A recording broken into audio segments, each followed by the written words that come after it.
There's lots of videos on YouTube talking about how to speed up cycles, but I recently noticed that most of those videos are old and they're out of date. So in this video, I'm going to go through all the methods that you should be using right now to bring down your render times whenever you're using cycles. So right off the bat, let's just get this one out of the way. Probably the best method for speeding up cycles rendering will be to upgrade your computer. I know this might sound a bit obvious, but nobody ever actually mentions it in these videos, so not everybody's going to know. And yeah, not everybody can afford to get a better computer, but you might be surprised just how powerful even a budget PC can be these days. I recently upgraded my computer and I ran through a set of benchmark tests on both systems. My old PC was a 7-year-old FX 8320 with 8GB of RAM. I ran the BMW benchmark test and it took 13 minutes 7 seconds, while the classroom scene rendered in 44 minutes 36 seconds. I then ran through those same benchmark tests on my new system, that's a Ryzen 2700X with 16GB of RAM. The BMW scene rendered almost 10 minutes faster, at 3 minutes 39 seconds, and the render time of the classroom scene was reduced by over 30 minutes to 10 minutes 40 seconds. My new computer cost me a few $100s and it's rendering out scenes 4 times faster on average. You'll find a list of all the gear I use in the description. So my second tip to speed up your renders is to make sure you're using the latest version of Blender. From my comments, it's pretty clear that a lot of you are still using Blender 2.79 or even earlier. You know who you are, and look, I get it. Everybody knows that I don't really like upgrading software either.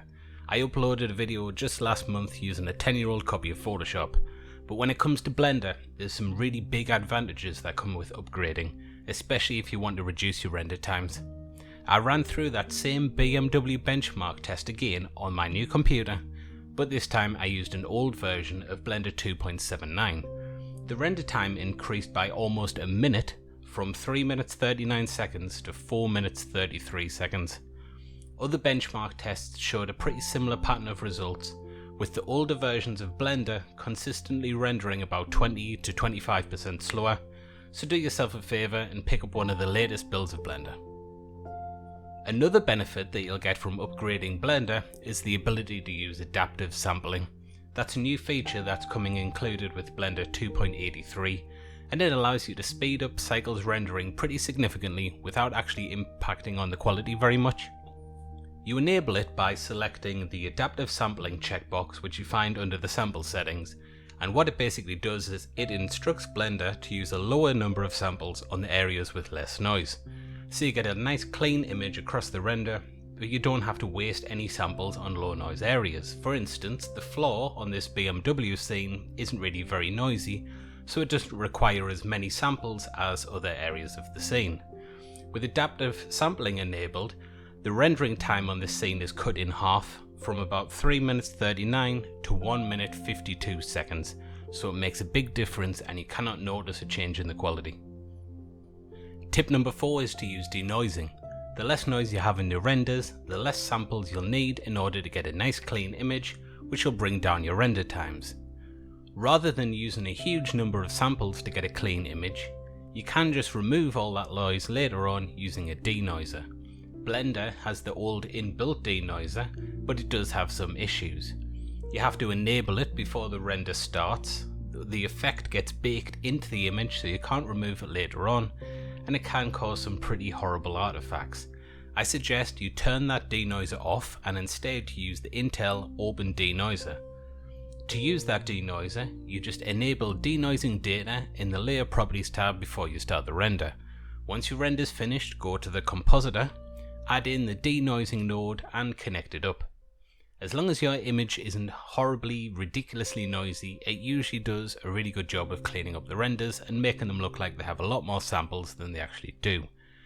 The denoising node is a fairly recent addition to Blender, so that's another good reason to upgrade if you're still using 2.79 or earlier. Tip number 5 is to use the right tile size. Whenever you're rendering out an image in Blender, the program splits the workload into smaller sections which your computer finds much more manageable. On the screen right now you can see one of my old Blender artworks being rendered out, and each one of those little orange squares represents a single tile.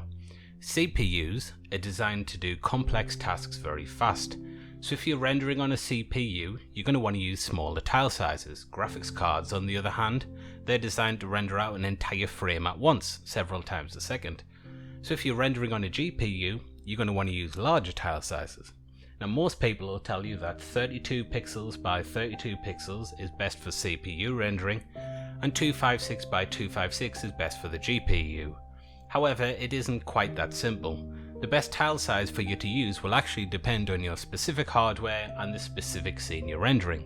For instance, I found that on my computer, a tile size of 8 by 8, which is the smallest possible tile size, works faster than 32 by 32 about half the time, maybe more, including the scene you're watching being rendered right now.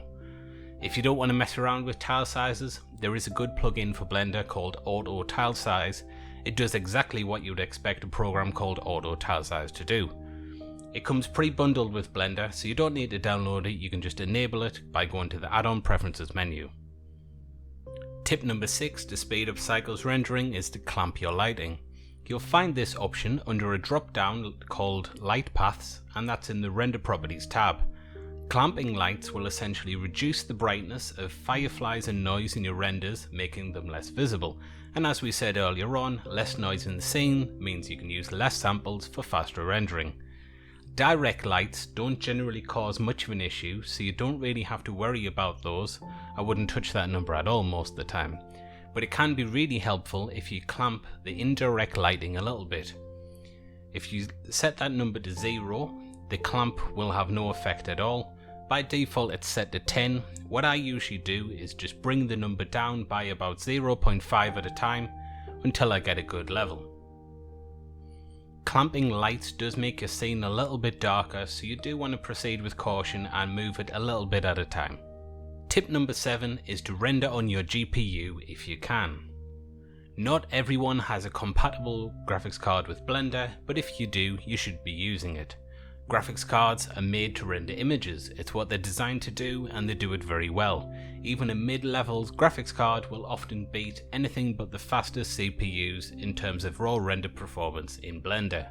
Especially if you have a new RTX card from NVIDIA. Blender now supports optics rendering on those cards, which is insanely fast. A mid-level RTX 2060 card can render that BMW benchmark in about 40 seconds using optics. That's about 5.5 times faster than my CPU. However, GPUs do have limitations. They generally only come with a limited amount of VRAM, which means that they sometimes can't handle really large Blender scenes.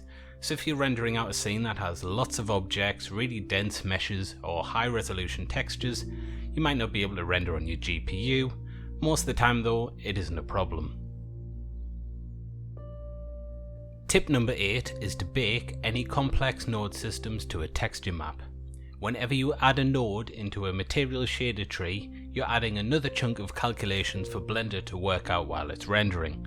1 or 2 nodes usually won't make a noticeable difference to your render times, but if you have a really large node tree, it can become incredibly taxing for your CPU, especially if you have multiple materials like that in the scene.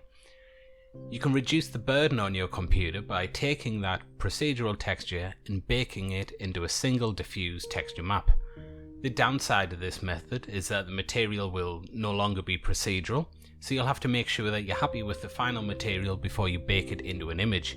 The upside, of course, is that the render times will be much faster, especially if you're using really complex node systems. I do have a full video all on texture baking in Cycles, and you should probably check that one out if you want a more in-depth explanation of how the process works.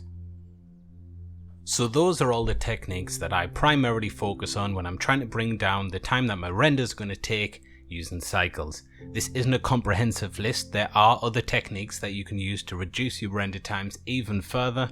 However, I've left them off the list because either the sacrifice in quality is too great, or the difference that they make is pretty negligible, and I don't think it's worth the time it takes to set them up.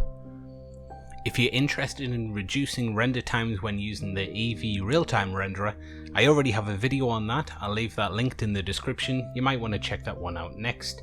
If you know of any methods to speed up cycles too, and they don't have big quality sacrifices, leave it as a comment below. Hit like and subscribe if you haven't already. and I'll see you for the next video, guys.